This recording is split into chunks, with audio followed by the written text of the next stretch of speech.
What if I told you that the worst week of a man's life ended up being the week that changed everything? Not in a small way, not in a things kind of worked out way.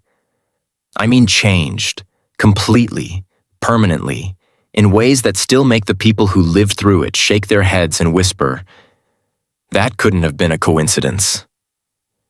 His name was Marcus Cole, 34 years old, single dad, living in a 2-bedroom apartment in Columbus, Ohio, with his 7-year-old daughter, Lily, and a goldfish named Captain Bubbles who somehow kept surviving despite Lily's aggressive overfeeding. Marcus wasn't a complicated man. He liked his coffee black, his Sundays quiet, and his life predictable. Because when you're raising a child alone, predictability isn't boring. Predictability is a gift. Predictability means your daughter gets picked up from school on time. It means the lights stay on. It means dinner is on the table and bedtime stories happen and nothing falls apart. But on a Tuesday morning in late October, the kind of Tuesday that starts like any other and ends like a disaster, predictability walked right out the door. He was about to lose his job. Not because he was bad at it, not because he'd done something wrong, but because in the cold, bloodless language of corporate America, his position had been identified for elimination as part of a strategic restructuring initiative. Which, if you've ever been on the receiving end of that sentence, you already know is just a fancy way of saying, "We don't need you anymore. Clean out your desk." Marcus had 7 days to either find an internal transfer or his employment would be terminated. 7 days, with a 7-year-old daughter, and a rent payment due in 12. Now here's the part of this story that most people wouldn't expect, because on the very same week that Marcus's world was falling apart, he found a dog. A lost, soaking wet, shivering golden retriever standing in the rain on the side of Interstate 71, wearing a collar with a tag so muddy he almost couldn't read it. And instead of driving past, instead of telling himself it wasn't his problem, that he had enough problems of his own, Marcus Cole pulled over. What he didn't know, what he couldn't have known in that moment, standing in the rain with this stranger's dog, was that the name on that tag would lead him 3 hours across state lines, and that at the end of those 3 hours, he would knock on a door that would change the entire trajectory of his life, and his daughter's life. And if I'm being honest, the life of the woman who opened that door, too. This is that story. Stay with me. Because I promise you, every twist, every coincidence, every moment of grace in this story is worth it. Before we get into the dog, the drive, and the door that changed everything, you need to understand who Marcus Cole actually was. Because the easy version of this story makes him sound like a saint, and Marcus would be the first person to tell you he was absolutely not a saint. He was just a guy trying his best. Marcus grew up in Dayton, Ohio, the second of 3 boys born to a mechanic father and a school librarian mother. His childhood was the kind that doesn't make great television but makes great human beings, full of structure, full of finish what you start, full of Sunday dinners where you weren't allowed to leave the table until everyone was done eating. His mother, Beverly Cole, was what his father called the spine of the family. She read to Marcus every night until he was 10. He asked her to stop because he was trying to seem cool, and she quietly never let him forget it. His father, Raymond, was a man of very few words and very strong opinions about how a person should carry themselves. He used to say, "Marcus, the measure of a man isn't what he does when people are watching. It's what he does when nobody is." Marcus probably heard that sentence 500 times growing up. It didn't fully land until he was an adult. He went to Ohio State on a partial academic scholarship, studied business administration, graduated in the middle of his class, not at the top, not at the bottom, got a job at a mid-sized logistics and supply chain company called Vertice Solutions, and started building a life. Then, at 26, he met Dana Whitfield at a friend's birthday party. She was funny in a sharp, unexpected way, the kind of funny where the joke lands before you even realize she made one. She was also warm in a way that caught Marcus off guard, because she seemed warm to everyone, not just people she was trying to impress. They dated for 2 years, got married at a small ceremony outside Columbus, found out they were expecting a baby and threw their hands up and said, "Well, I guess we're doing this." Lily was born on a Sunday in March, 8 pounds, 4 ounces, with Marcus's forehead and Dana's eyes and a set of lungs that the nurses said they could hear from the parking lot. For 2 years, things were good. Not perfect. Marcus and Dana had their arguments, their silences, their moments of wondering if they'd gotten married too fast. But good. Real. The kind of life that has weight to it. Then Dana left. I want to be careful here, because this story is Marcus's story, and Dana's reasons for leaving were her own, and they were complicated, and she wasn't a villain. But what I can tell you is that one afternoon in November, when Lily was 2.5 years old, Dana sat Marcus down and told him she needed to go, that she had been going through something she couldn't explain, and that she felt like she was disappearing inside their life, and that she needed to find out who she was outside of it. She cried. He cried. Neither of them yelled. And then, after lawyers and paperwork and a custody arrangement that gave Marcus primary custody because Dana moved to Portland and couldn't do the back and forth, Marcus Cole was a single father. Just like that. The first year was brutal. Not because Dana was completely absent. She called Lily every Sunday, sent cards on birthdays, flew back for holidays when she could. She loved her daughter. She just loved her from far away. But the daily weight of it, the school pickups, the pediatrician appointments, the nightmare about the monster under the bed at 2 a.m., the mystery rash that turned out to be nothing, the lunches that had to be packed, like the permission slips that had to be signed, the little human being who needed to be clothed and fed and hugged and taught how to be a person in the world. All of that was Marcus. Just Marcus. His mother helped when she could. She'd drive down from Dayton on weekends sometimes, take Lily to the park so Marcus could sleep. His brother Derek, who lived in Cincinnati, would come through every few weeks and take over for an afternoon. But mostly, it was just him. And here's the thing about Marcus that you need to understand before the rest of this story makes sense. He never complained about it. Not really. Not in the woe is me way. He'd have hard days. Lord knows he had hard days. But he genuinely believed that raising Lily was the most important thing he would ever do. And that belief gave him fuel when nothing else could. He'd read her the same book 12 nights in a row because it was her favorite. He learned to do a passable ponytail because she refused to go to school without one.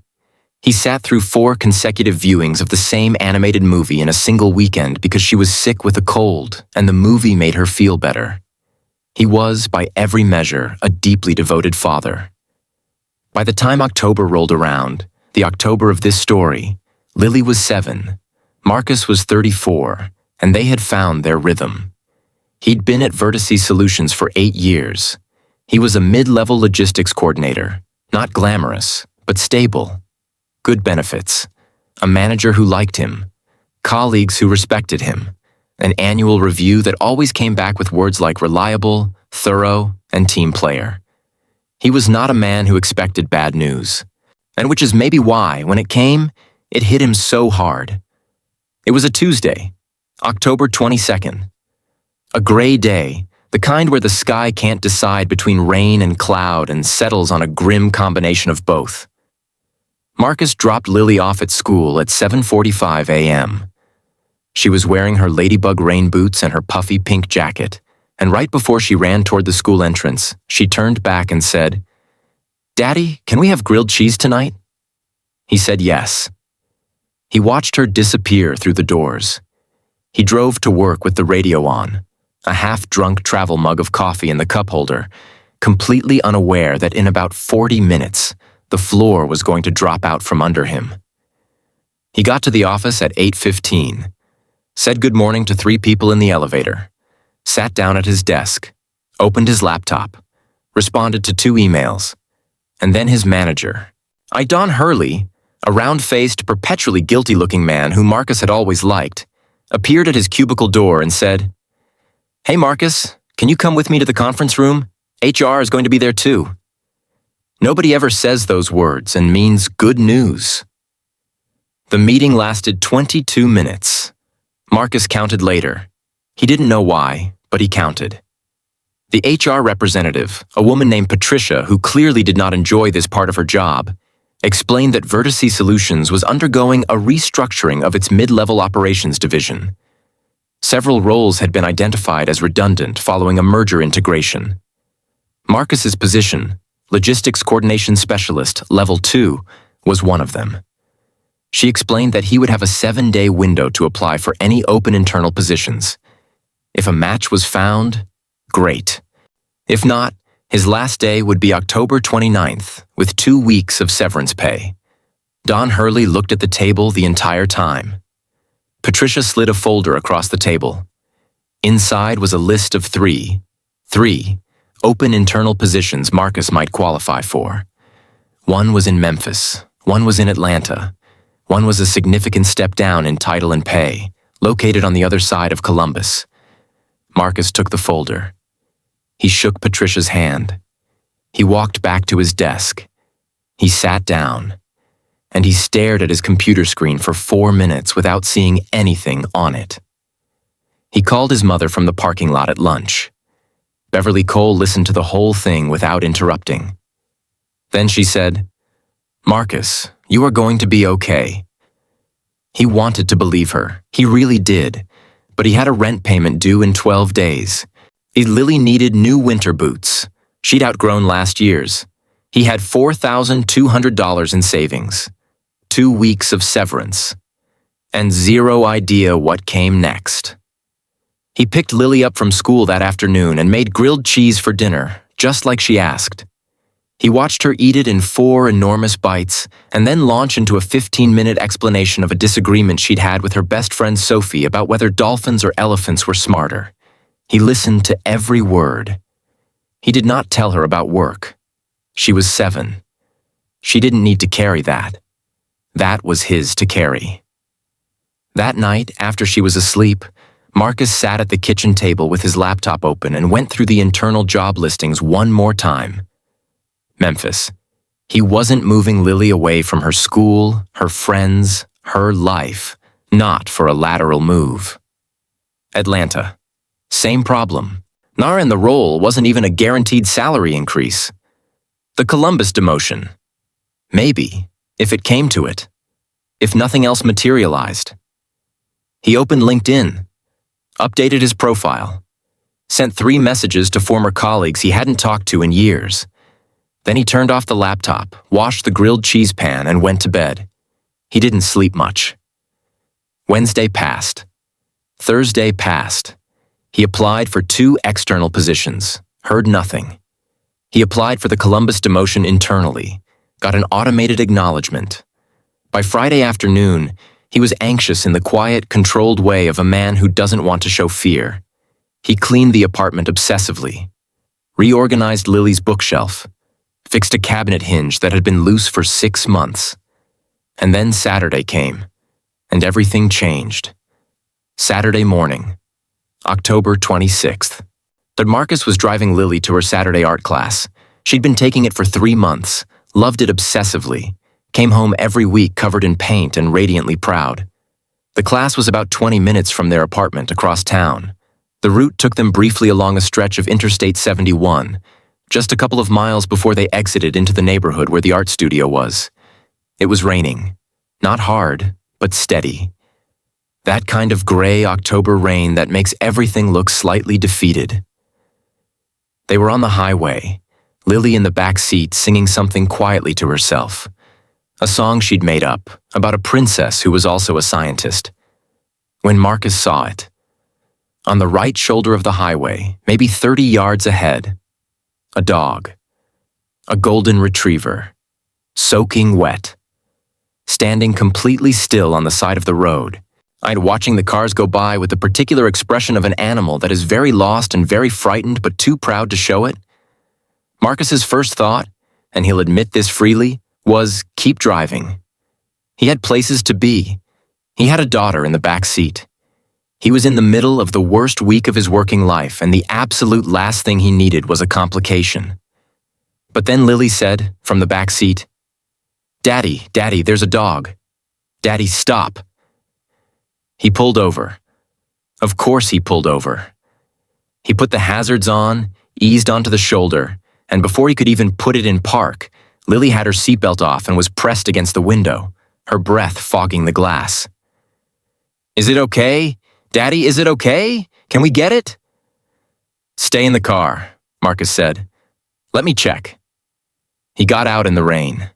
The dog watched him approach with that careful, calculating stillness that dogs have when they're not sure whether a human is a threat. Marcus crouched down about 6 feet away and held out his hand. "Hey, buddy, hey, it's okay." The dog sniffed the air. Then slowly, it padded forward and pressed its wet nose into Marcus's palm.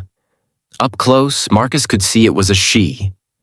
A female, probably 3 or 4 years old, well-fed and well-groomed under all the rainwater, which meant she had an owner. She had a red collar with a metal tag. He gently turned the tag over.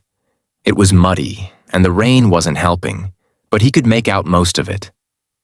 A name, Biscuit, a phone number, Columbus area code, but the last digit was smeared almost beyond reading. He couldn't be certain of it. And below the phone number, an address.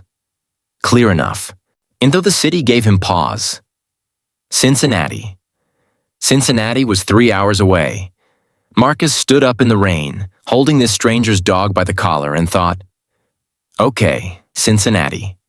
He looked at the dog. The dog looked at him.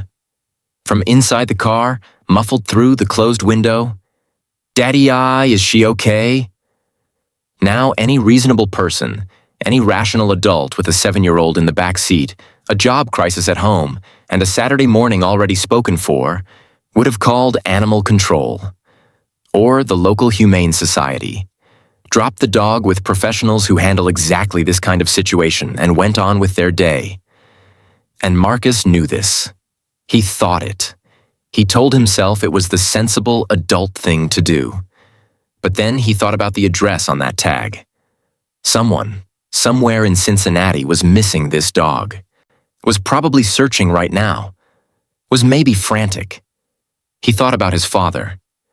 The measure of a man isn't what he does when people are watching. He thought about Lily, who was in the back seat making increasingly desperate sounds of concern for an animal she'd known for 45 seconds. He opened the car door. "She's okay," he told Lily. "She's lost. She has an address on her collar." Lily's eyes went wide. "Are we taking her home?" "We're taking her to her home," Marcus said. "It's in Cincinnati." Lily stared at him. "That's far." "Yeah." "Are we still going to art class?" Marcus looked at the dog. The dog looked at the car. Then she hopped into the back seat like she'd been invited, turned around twice, and sat down next to Lily as if this were entirely normal. And Lily immediately wrapped both arms around the wet dog's neck and said, "Hi, I'm Lily. Don't be scared." Marcus stood in the rain for one more second. Then he got in the car. He called the art studio, apologized, rescheduled. He tried the phone number on the tag twice. One version of the smeared last digit, then another. First number rang to a generic voicemail with no name. Second number was disconnected. He typed the address into his GPS. 2 hours, 58 minutes. Arriving approximately 1:04 p.m. "Okay, Biscuit," he said, looking in the rearview mirror at the soaking wet golden retriever now enthusiastically licking his daughter's face while she giggled uncontrollably. "Let's get you home." 3 hours. With a 7-year-old who had now fully committed to the belief that Biscuit was her best friend and possibly her destiny. "Daddy, do you think she's sad?" "I think she's okay, Lil." "She keeps looking out the window like she's thinking." Dogs do that. "What do you think she's thinking about?" "Probably her owner." "Do you think her owner is sad?" Marcus glanced in the rearview mirror. Lily was looking at him with those big, serious eyes she got when something truly mattered to her. "Yeah," he said. "Probably." but we're gonna fix that. They stopped once, about 90 minutes in, at a gas station off 71 somewhere south of Columbus. Marcus bought a bottle of water and a pack of crackers for Lily, and a small plastic bowl from the camping supplies section that he filled with water for Biscuit in the parking lot. Biscuit drank it down in about 4 seconds, then looked up at him expectantly. "I don't have dog food, pal.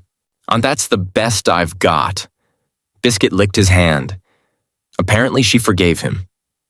Back on the road, Lily fell into one of those half-asleep, half-awake states she sometimes got in the car, her head leaning against Biscuit's flank, the dog steady and calm beside her like she'd done this before. Marcus drove and let himself think. He thought about the job, about the 3 options that weren't really options, about his savings, about the rent, about what he was going to tell Lily if things got really bad, really fast.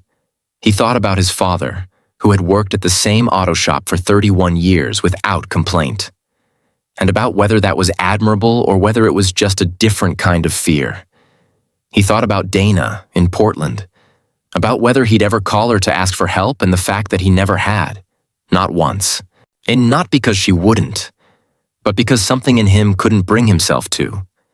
And then, because he was driving 3 hours out of his way on a Saturday to return a stranger's dog, he thought about whether he was a good person or just a stubborn one.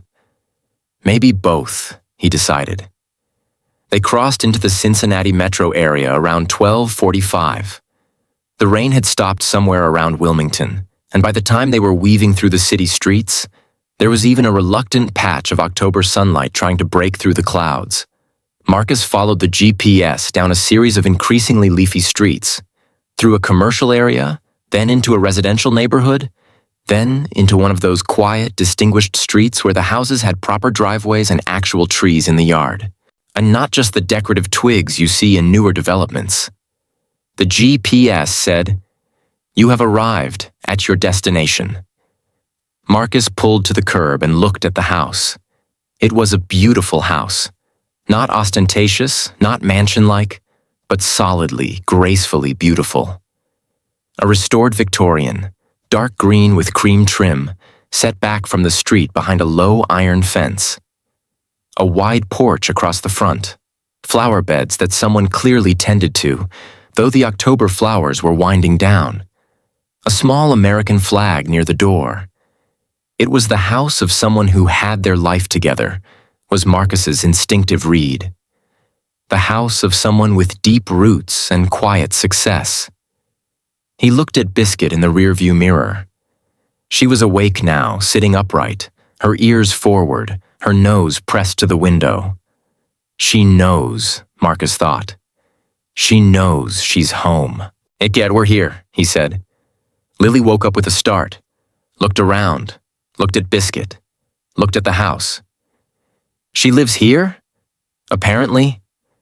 "She must be rich," Lily whispered, in the perfectly audible 7-year-old whisper that carries across rooms. "Lily." "What?" "She might be." Marcus clipped the leash he'd fashioned from an old phone charger cable.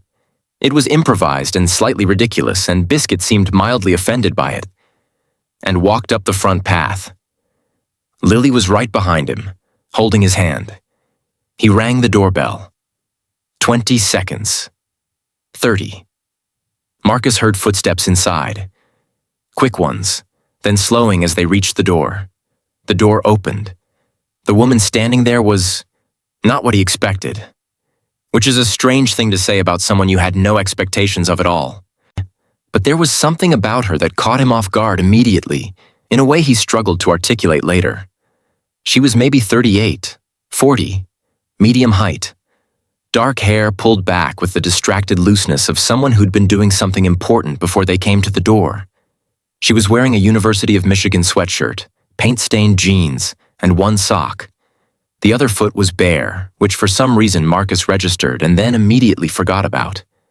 She had one of those faces that is in the middle of a lot of emotions at once. And the moment she saw Biscuit, the moment her eyes dropped to the golden retriever standing on her front step, tail going like a propeller, the improvised charger cable leash looking deeply undignified. She burst into tears. Not delicate, composed tears.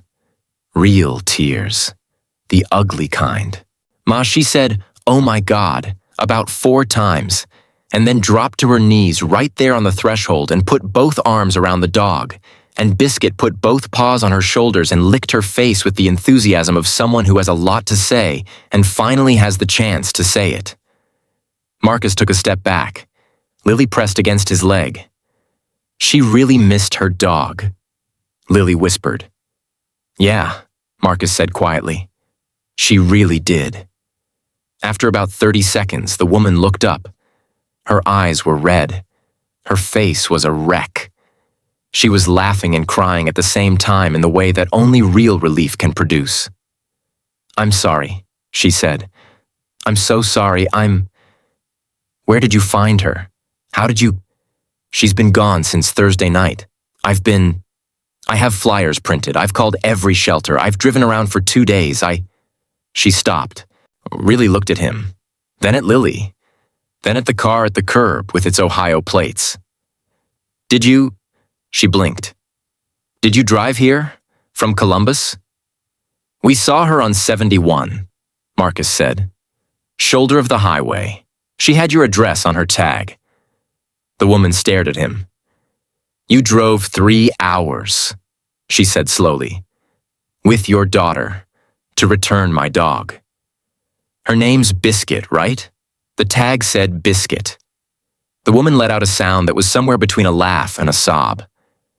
Yes, her name is Biscuit, because she was the color of a biscuit when she was a puppy, and my nephew named her when he was 6, and it stuck."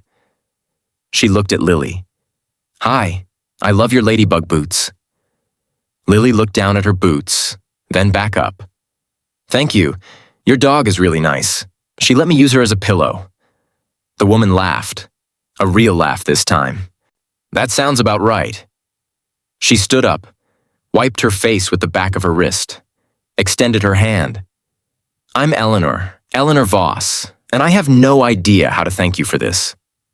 "Marcus Cole," he said, "and this is Lily." "Hi," said Lily. "You really didn't have to—" "I know," Marcus said, "but she was scared, and someone was going to be missing her." Eleanor Voss looked at him for a moment in a way that was hard to read, like she was filing something away. "Come inside," she said. "Please. At least let me give you coffee and feed your daughter something. You drove 3 hours. The least I can do is not send you back with an empty stomach." Marcus started to say no. It was automatic. The Midwestern reflex to decline hospitality, to not impose, to insist you're fine. But Lily said, "Yes, please," with the full force of her 7-year-old personality before he could finish the sentence. So, they went inside. And that right there, was the moment everything shifted. Not dramatically. Not with a thunderclap or a sign from the sky. Just a front door opening a little wider, and a man who almost said no, instead saying yes. The inside of the house was the kind of lived-in that takes years to accumulate and can't be staged. Books on every horizontal surface. A grand piano in the corner of the front room that clearly got played. The sheet music on the stand was dog-eared and pencil-marked. A wall of framed photos. A half-finished puzzle on the dining room table. A whiteboard in the hallway covered in what looked like business diagrams, flowcharts, notes in different colors. Aunt Lily walked in and immediately said, "You have so many books." Eleanor smiled. "I have a problem." "My dad has a problem too," Lily said. "But his is coffee mugs." Marcus closed his eyes briefly. "Lily." "What? It's true. We have 43. "We do not have 43. I counted." Eleanor laughed, genuinely, fully, and led them to the kitchen.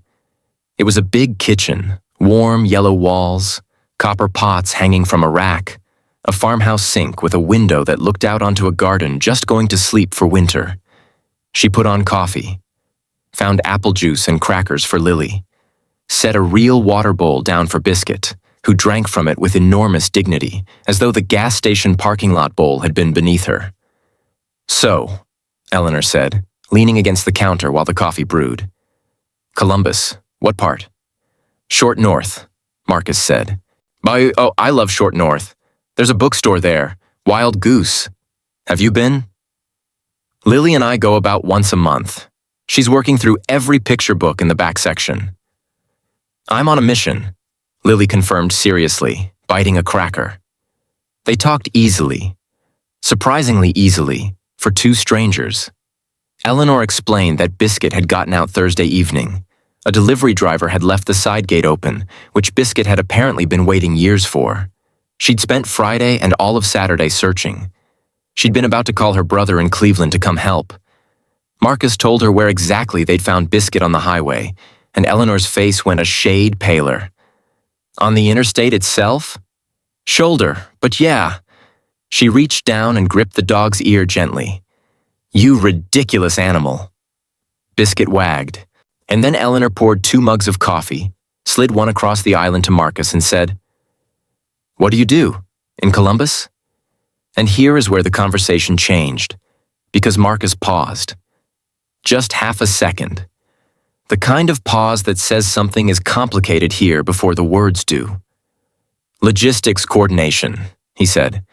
"Supply chain work. I'm at a company called Vertice Solutions." He watched her face. There was something there. A flicker. But Eleanor Voss, he would come to learn, was extremely good at managing her expressions. "How long?" she asked. 8 years. She nodded, watching her coffee. "Do you like it?" "I did," Marcus said. It's going through some changes right now." "Corporate restructuring?" He looked at her. "Yeah, actually. How did you guess?" She smiled, but it was a complicated smile. "It's been in the news. I follow the industry." At this point, Marcus did not know what Eleanor Voss did for a living. He hadn't asked. It hadn't come up. She was a woman in a nice house in Cincinnati who'd lost her dog and was grateful he'd brought it back, and that was the whole shape of her as far as he was concerned. He did not know, could not have known, that the woman across the kitchen island from him, holding her coffee mug in both hands and looking at him with that unreadable, thoughtful expression, was the founder and CEO of Hartwell Integrated Logistics. Let me say that again, because I need you to understand the weight of this. Hartwell Integrated Logistics was one of the 3 largest logistics and supply chain companies operating in the Midwest. It had been founded 11 years ago by Eleanor Voss, then 28 years old, here with a business degree, $40,000 in savings, and an idea she could not stop thinking about, and built year by year, deal by deal, into a company with nearly 2,000 employees across 6 states. It was also, and this is where the universe starts doing something that defies reasonable explanation, the company that had just completed a merger with Vertice Solutions. Vertice Solutions, the company Marcus worked for, the company that was restructuring, the company that had, 1 week ago, informed Marcus Cole that his position had been identified for elimination. Hartwell Integrated Logistics was the company on the other side of that merger. Eleanor Voss, the woman in the Michigan sweatshirt with the paint-stained jeans and one bare foot, the woman who was right now offering to refill his coffee, was, without Marcus having any idea, the person ultimately responsible for the restructuring that was about to cost him his job. She knew this. He didn't. Not yet. It came out slowly, the way big things often do, not as a thunderbolt, but as a gathering. Lily had wandered into the other room to investigate the piano, and the muffled, tentative sound of her pressing keys one at a time drifted back into the kitchen. Biscuit had settled at Eleanor's feet. The coffee was good. Marcus's second cup. They'd somehow gotten onto the topic of single parenting. Marcus wasn't sure how. Eleanor had asked about Lily's mother, and he'd given the short version, and Eleanor had said, quietly, that she'd been through her own version of that. "Divorced," she said simply. 4 years ago. No kids. which was probably the one thing that made it cleaner than it might have been. But still, Marcus agreed. Can I ask you something? Eleanor said. Sure. The restructuring at Vertice, does it affect you directly? He looked at her. Really looked. There was something in her voice, not casual curiosity, something more intentional. Yeah, he said. My position's being eliminated. I've got, well, technically 4 days now to find an internal transfer, or that's it. Eleanor set her mug down very carefully. And the internal options? Memphis, Atlanta, or a pay cut in Columbus? A long pause. Marcus, she said, and something in the way she said his name made him sit up slightly. I need to tell you something, and I want to preface it by saying, this is not comfortable for me to say, and I completely understand if you want to leave after I do. He waited. My name is Eleanor Voss. I'm the CEO of Hartwell Integrated Logistics.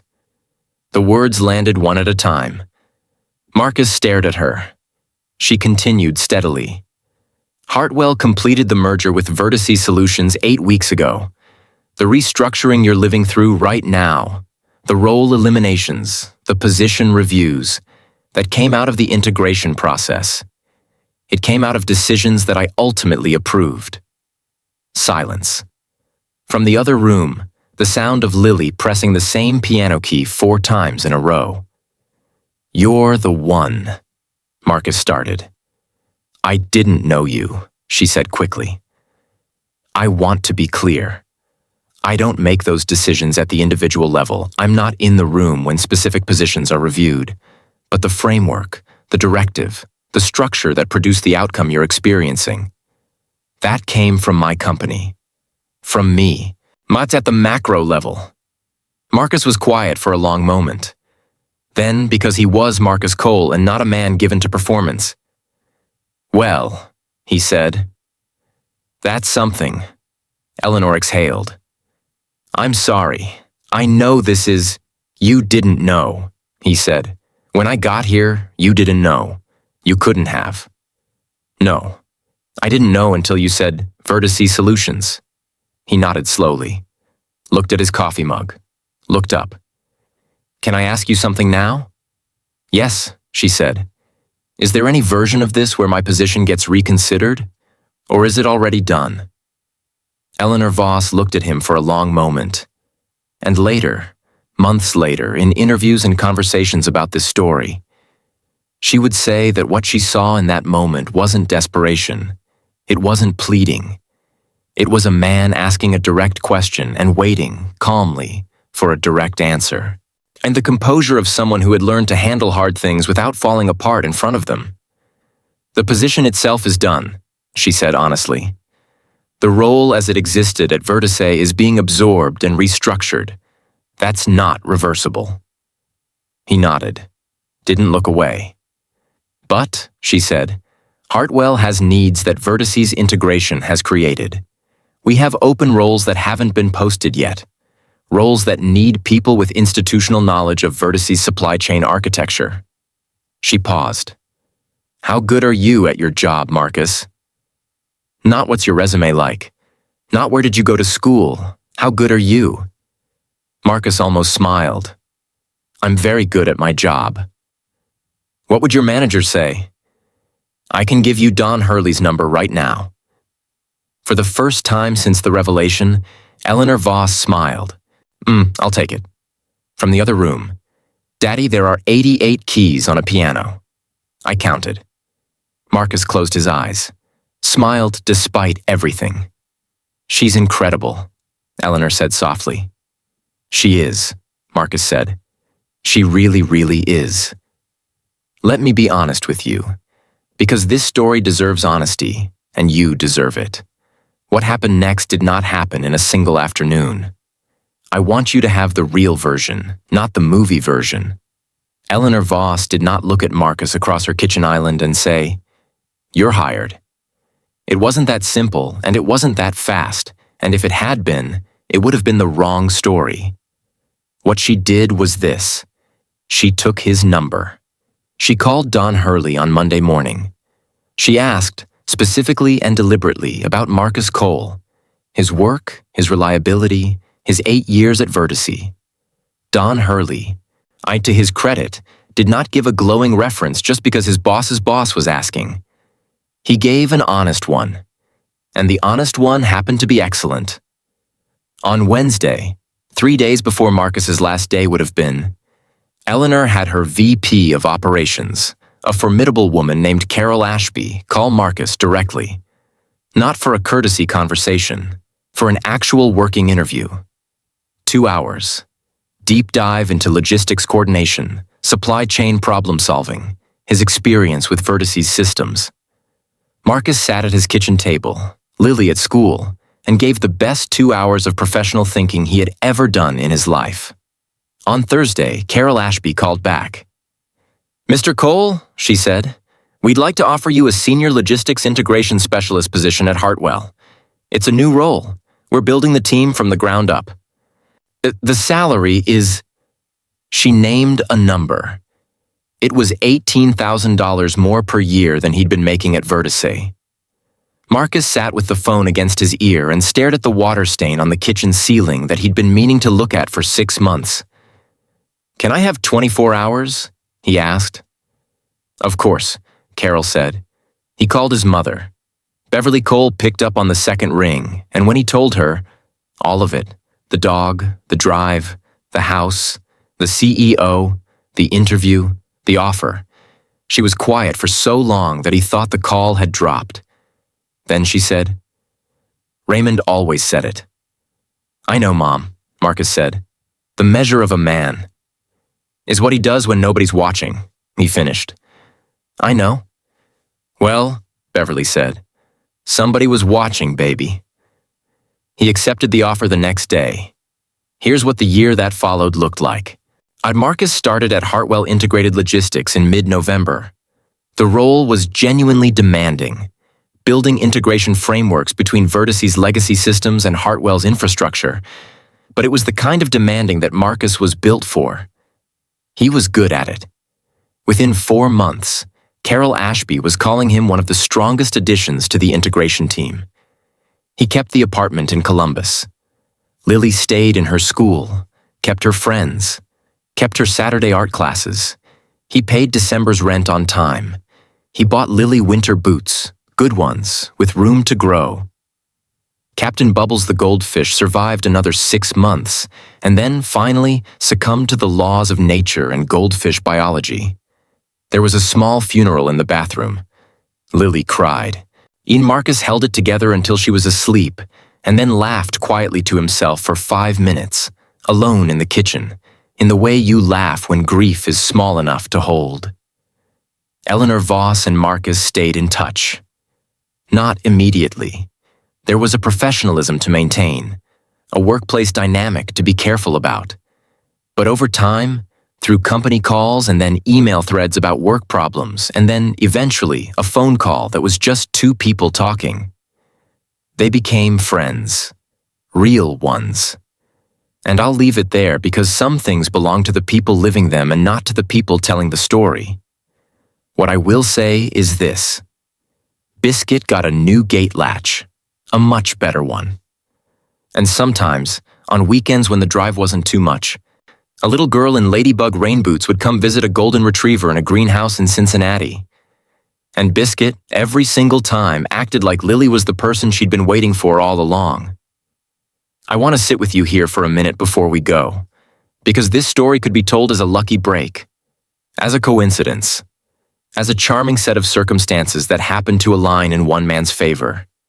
And maybe that's part of what it is. But I think about Marcus, standing in the rain on the shoulder of Interstate 71. Nobody was watching him. Nobody was going to give him credit.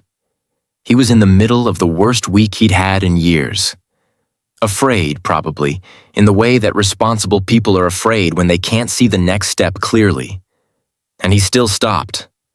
Not because stopping made sense. Not because the math worked out. Because there was a scared animal on the side of the road and someone somewhere was missing her.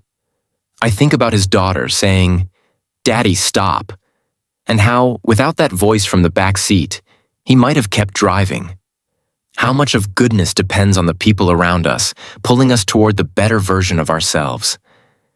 I think about Eleanor Voss, who could have just said thank you and goodbye and let Marcus drive home to his crisis none the wiser. Who didn't have to tell him who she was, didn't have to make a call, didn't have to ask how good are you at your job and mean it. She chose to. And I think about what his father used to say. The measure of a man isn't what he does when people are watching. It's what he does when nobody is. Because here's the thing about doing the right thing when nobody's watching.